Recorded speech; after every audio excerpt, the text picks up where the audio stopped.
here we are again at another Strategy Now session. We're hoping to bring you good strategies for whatever you're trying to do, how to build a better company, I suppose how to live a better life. And I haven't really talked about helping other people live better lives or be better people. Because for one, it's like, who am I to tell anybody how to live? But also, it's insulting. I feel like I'll alienate certain people if I say do this or you should be this or be like me. I don't see it that way. I'm a student, you're a student, we're learning together. That's how I look at it.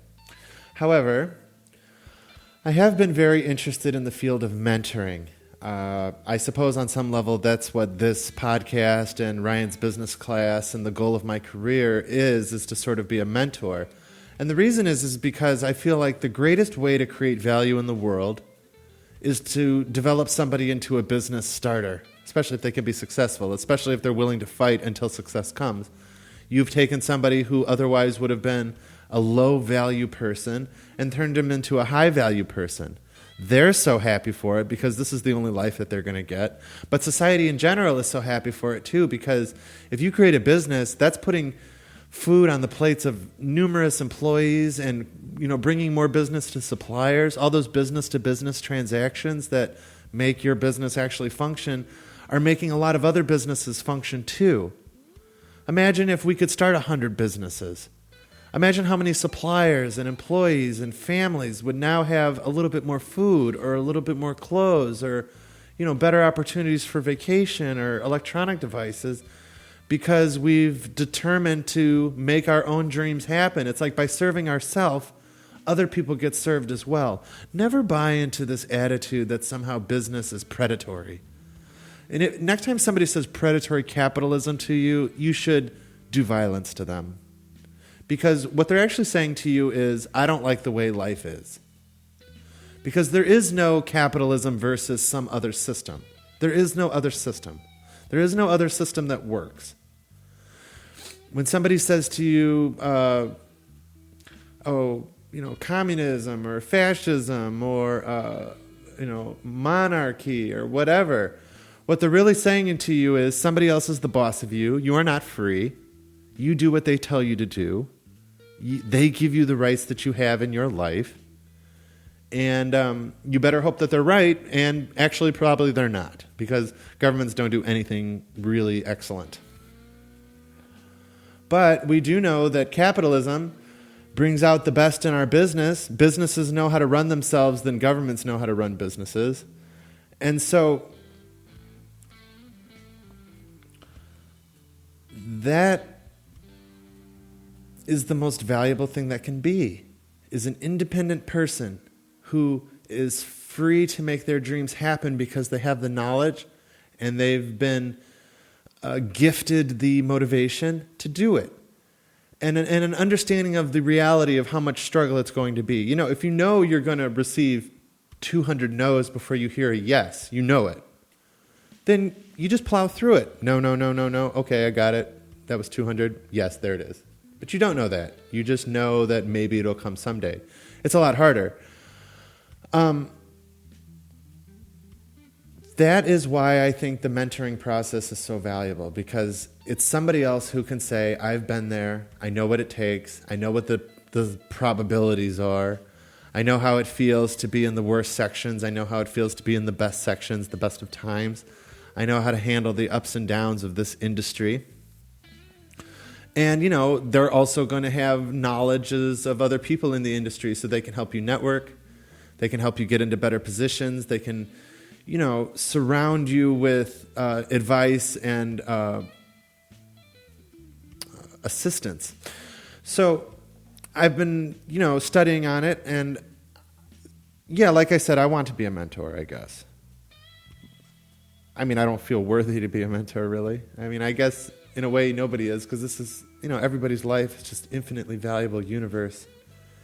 But, I can be somebody who documents a niche of truth, a niche of understanding that people generally are searching for, and I can share it, and that can be my value proposition, and I can say to a certain extent, and to an increasing extent, that I'm an expert in the beginning of this process.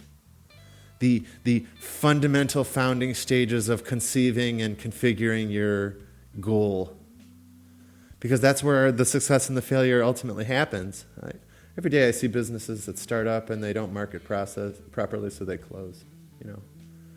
They didn't see the need to make friends, or they didn't understand the proper order of what they were doing. And that's why I'm doing what I'm doing. So I don't exactly feel like I'm showing other people how to be. I'm just trying to create the most valuable thing that there is. It's almost non-personal, at least in the beginning of it. When you're actually doing it, it becomes very emotional, very personal. There's friendships, there's relationships that have been developed. But at this point, it's not really about any of that. It's just about creating value.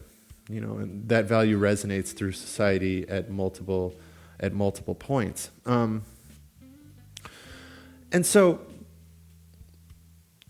we are educators, but we're also mentors. And one thing that I've read numerous articles about mentoring these last few days as well. I really wanted to have a better preparation for this program. And we're still developing a system of hashing out the information and determining what we want to put in and this sort of thing. But we've been reading articles on mentoring. And before I get started on each individual one, I want to say that the theme that was most touching about all of it is that you don't just focus on people's career, why they're being mentored. I'm a tech executive and I'm being mentored by another tech executive. And when we meet, he wants to talk to me about my personal life. Why? He wants to talk to me about how my relationships are going with other people. Why? How much I'm enjoying my job or my education or my personal life, or am I, why is he asking me about my spiritual history or my goals for the future outside of work? But it's because the concept is that if you want to be a good mentor, you have to mentor the whole person. I'm conflicted about this because I'm somebody who wants to sit down with even the people I'm most interested in and just immediately begin talking about business ideas. I just want to jump right into it. It's the only thing I care about talking about it. Hi, how are you? Great. Oh, that's great. Let's sit down and talk. Cool. Anything new? Well, I'm just curious what your ambitions are. Where are we going with this? This is what I want to know. Let's do it. Let's do it faster. Let's make it happen together. And perhaps that's ambition. Perhaps it's a social mechanism. You cut right to the meat. That way, that at least you're being high value in a certain way. Whether you're socially smooth or pleasant is another story. But turns out that it, just like within normal life, even within the mentoring relationship that is determined, that is designed, that is agreed upon because of perhaps a career goal, taking a personal stock in the individual is what really separates good mentors from great mentors. And so some qualities of a good mentor is a desire to help others, commit real time, deep knowledge, honesty about the highs and the lows, and then a skill in developing others. And that skill in developing others is where that personal relationship comes in, because part of developing another person is having them trust you. So when they see or when they feel that you care about them personally, they're much more likely to listen to your professional advice. Now, if you, on the other side of this, a mentee, and I hate this word, mentee is a stupid word, mentor was in the book of the Odyssey, mentor was the teacher, the older teacher of Odysseus' son, was mentor, an old man of great wisdom, and he was a guidance counselor for this younger boy. And you would call him a mentee. Mentor is a great word if you think that it came from a name of a mythological Greek character, but a mentee doesn't appeal to me. Anyways, enough of that. A good mentee, though, is committed, goal-oriented, willing to ask for help, accept feedback, responsible and accountable, and above all, they are available. I said it in our educational course that's also in our video section that, being on time is 90% of success. 90% of the success you can hope to achieve in the world is just showing up and doing it.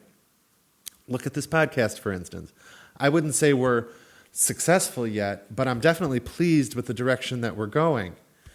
And, every segment we do, I can look back on it and say, well, let's do this better next time. Maybe this one will be better. Maybe we should raise our voice or change our microphone settings or change the way I sit or change the way I prepare my content. But the point is, above all, we are showing up. We are on a schedule, good or bad, success or failure. We are going to be recording this on Sunday afternoon. It's going to happen. We are showing up on time, and that is the number one reason, even more than the quality of what we're doing or the greatness of my mind. Even more than that, it's the fact that I'm here and I'm doing it and I'm agreeable with my teammates. So that's what being a good mentor is. And if you have teammates, by the way, you're always in a good position to think of them as your boss and you as serving them. And hopefully they look at you the same way. So when you first get a good mentor, the first thing you really want to do is discuss the structure of the relationship.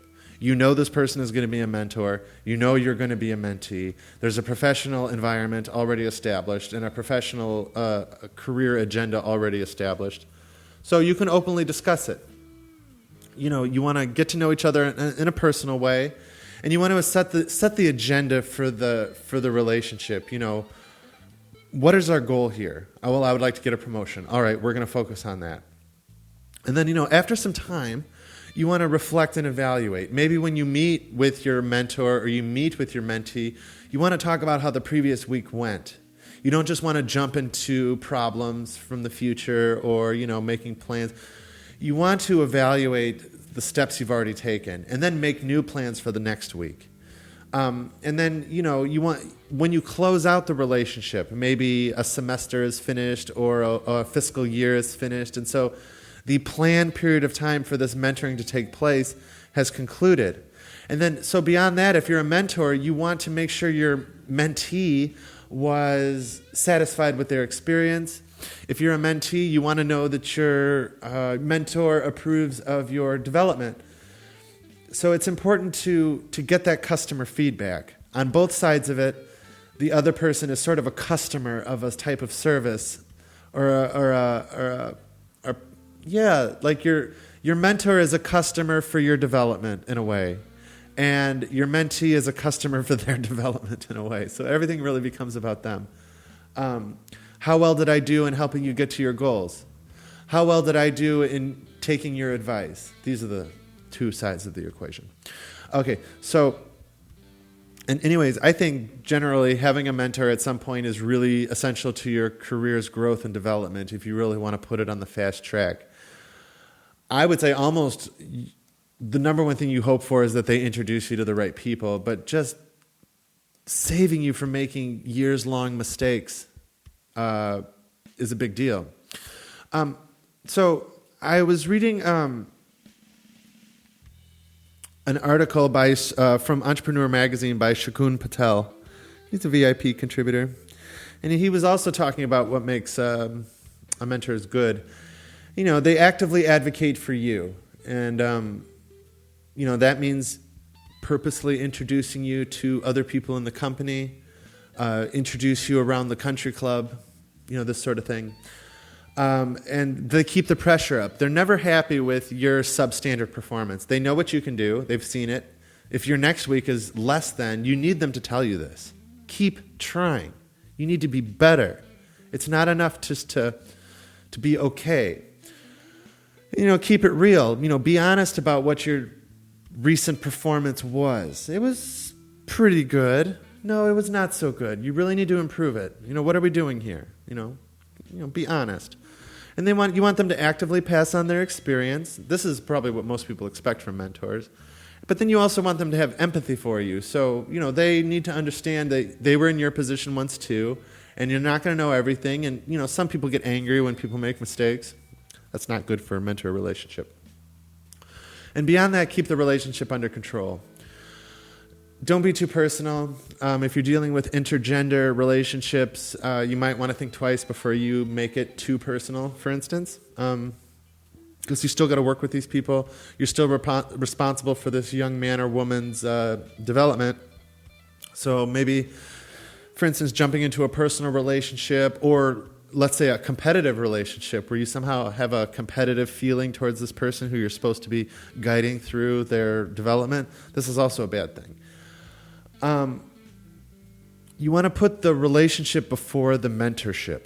That is a point that I found to be very interesting. It's, this is where we start to talk about you as a person, getting to know you as a person, caring about what you're going through, your home life, your personal growth. Be an actual friend to this person, and then a mentor. But the reason you put your relationship first is because trust is a very critical element in actually developing this young individual. You want to focus on character rather than competency. You want to do a good job when you do your tasks, but what's much more important is that you can pick yourself up when you fail. So it's like, well, this attempt wasn't so great. There you are. You failed. You're in the dirt. Can you pick yourself up? Can you clean yourself up again? Character, values, self-awareness, empathy, and capacity for respect. These are very important. You want to shout loudly with your optimism and keep quiet with your cynicism. Consider why an idea might work before you consider why it might not. This young person is going to come to you with all sorts of ideas, and you want to make sure you understand what they're saying before you give it a thumbs up or a thumbs down. And if it is going to be a thumbs down, really think twice about how you're going to deliver that information, because it could be painful, because they're excited about their development, and all of a sudden it wasn't going as well as they thought. There's a 24/3 rule of optimism when you're determining if an idea is good. I'm not sure if I have ever heard of this before, and it's 24 seconds, 24 minutes, 24 hours. Now, can you have an idea and think about it for 24 seconds positively? Can you have an idea and think about it for 24 minutes positively? And then you review the same idea for 24 hours, and does it stay positive? I don't exactly agree with the rule that you should try to approach any idea without criticism, because I think being critical is actually a high strength. There's a difference between being critical about an idea and being pessimistic about the idea. So you want to, be an optimist. If things can work, they might work. Let's be honest. But at the same time, there's some real problems with this idea that we need to hash out. And even optimal luck and fantastic circumstances aren't going to help if the structure isn't proper. So you think about the idea, and I don't know, trying to put on rose glasses for 24 hours before you decide to get critical, it's up to you. But anyways, it's sort of a popular rule that's floating around office memos lately. All right, and then be loyal with your mentee more than you're loyal to the company for which you both work. The closest personal thing I could think of to this example is when I was a waiter in a restaurant and somebody had a problem with their food, I took that food back into the kitchen and I represented the customer to the kitchen. I never went back into and I never argued with the customer on behalf of the kitchen. When the customer has a problem, let me get that. Those guys back there really screwed it up. Now, maybe I go back into the kitchen and I say, I got these customers out here that don't understand, but I'm still going to put my foot down that we're going to solve this. I want that tip. I want, I need that good experience. So you want to be more loyal to your mentee than to your company. And it's the same idea as, like I just said, you want to be more loyal to your customer than to the company that you work. Yes, that's right. Committed to the best interest of colleagues and employees. Now, this is the best article I found. So, let's take a moment.